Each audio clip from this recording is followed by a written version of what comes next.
السلام عليكم، كنتمنى تكونوا كلكم بخير وفي أحوال جيدة، وضمن سلسلة تحضيرات حلويات العيد إن شاء الله.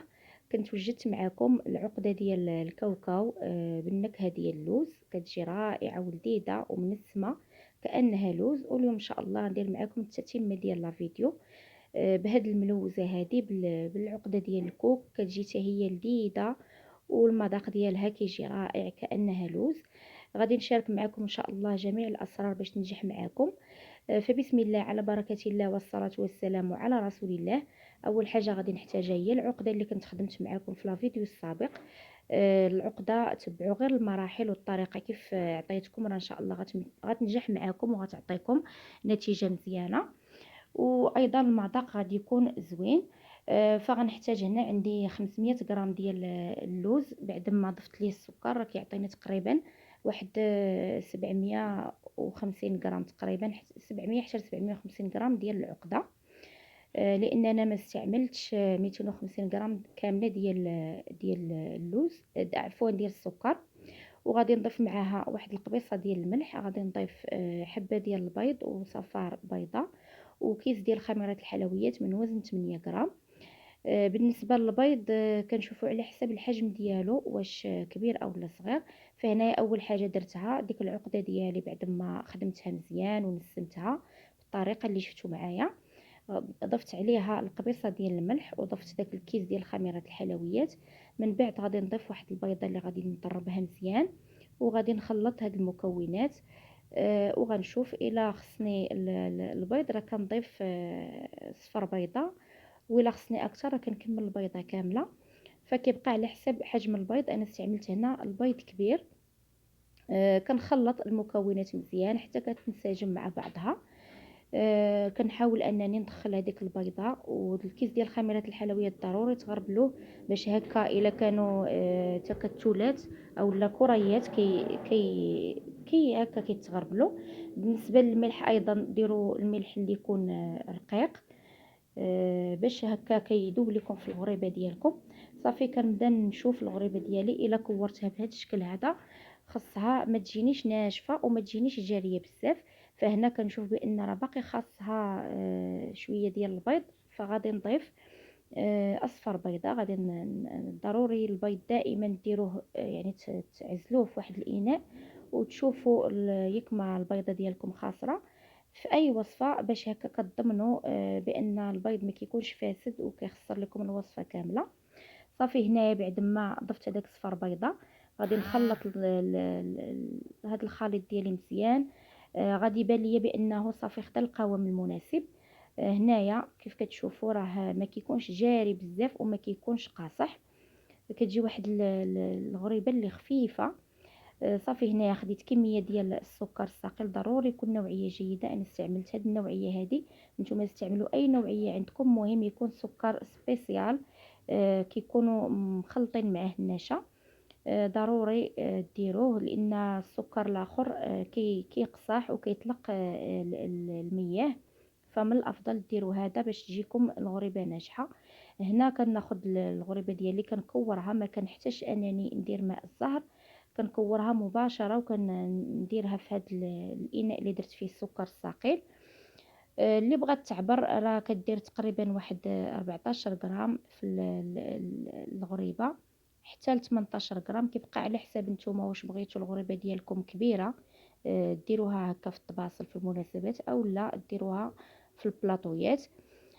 فما بين 14 16 حتى ل 18 غرام راه كتعطينا واحد الوزن اللي مزيان، لان مازال كتحل. صافي هنايا كنحاول انني نلبس هذيك الغريبه اللي كنلوحها في السكر الثقيل بهذه الطريقه اللي شفتوا معايا، يعني كنحرك الاناء بطريقه دائريه وكتلبس ليا كامله. ومن بعد كنحاول انني نخلط هكا غير برؤوس الاصابع باش هكا كتلبس مزيان، وكنهزها كيف غتشوفوا معايا الطريقه باش غادي نهزها، يعني كنهزها من داك السكر وانا حاله صباعي باش الفائض كيهبط وكيبقى عليها واحد الكميه ديال السكر من الفوق. تنحطها في واحد الطاوه اللي تكون مفروشه، ضروري تكون مفروشه من الاحسن، لان داك السكر باش ما يلصقش لكم من الاسفل مع الطاوه.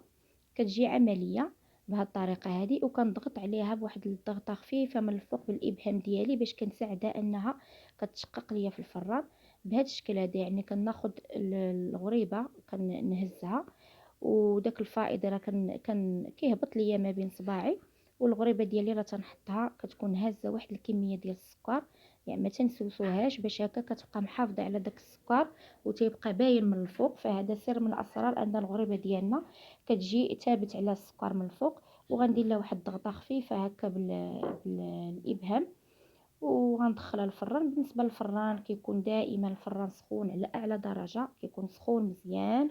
كنشعل على الغريبه ديالي من الفوق حتى كتجيني كلها مشقه، عاد باش كنشعل عليها من الاسفل بحال الطريقه باش كنطيبوا الغريبه ديال البحله.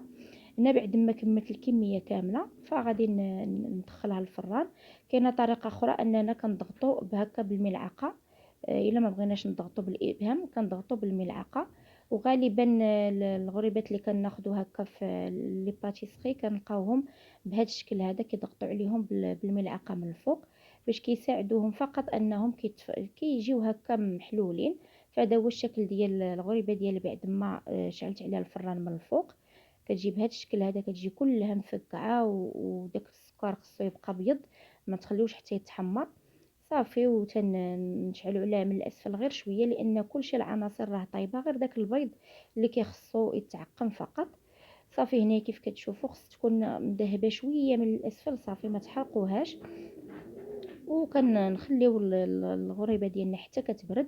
انا هاد الجوانب هادو ديال الطاوه تشدوا ليا شويه، ولكن من بعد ما بقيتش درت في الجوانب، درت غير في الوسط. يعني كل وحده كتعرف الفران ديالها الطياب ديالو كيفاش داير وكتسايس معاه. صافي هنايا الغريبه بعد ما غادي نخليها حتى تبرد ان شاء الله. كيف كتشوفوا راه كتجي كلها مفقعه وكلها هكا باقي عليها داك السكر ما طاحش منها. الغريبه بعد ما بردات غادي نقدمها هكا في الطبسيل، او لا غنديرها في واحد العلبه محكمه الاغلاق. وبالنسبه للعلبه الا غديروها في العلبه خذوا شويه ديال ماء الزهر ومسحوا به ديك العلبه ديالكم، يعني هكا بشي منيديل ومسحوه مزيان عاد باش حطوا الغريبه ديالكم باش هكا كتبقى فيها ديك الريحه زوينه مزموته معاها. وفوق ما خدينا الكميه اللي بغينا كنعاودوا نسدوا العلبه باش الحلوه ديالنا كتبقى بالطيبه ديالها وكتبقى مزيانه. فكان هذا هو الشكل النهائي ديالها. كنتمنى ان شاء الله تجربوها لانها كتجي لذيذه. واللي بغات ديرها باللوز راه نفس المقادير ونفس الخطوات، غير غدير العقده ديال اللوز في بلاصه العقده ديال الكاوكاو. كنتمنى ان شاء الله يعجبكم لا فيديو، تجربوا هذه الحليوه على مائده الافطار ديال العيد ان شاء الله. ونتلاقاو في فيديو جديد ووصفه جديده على قناتي باذن الله.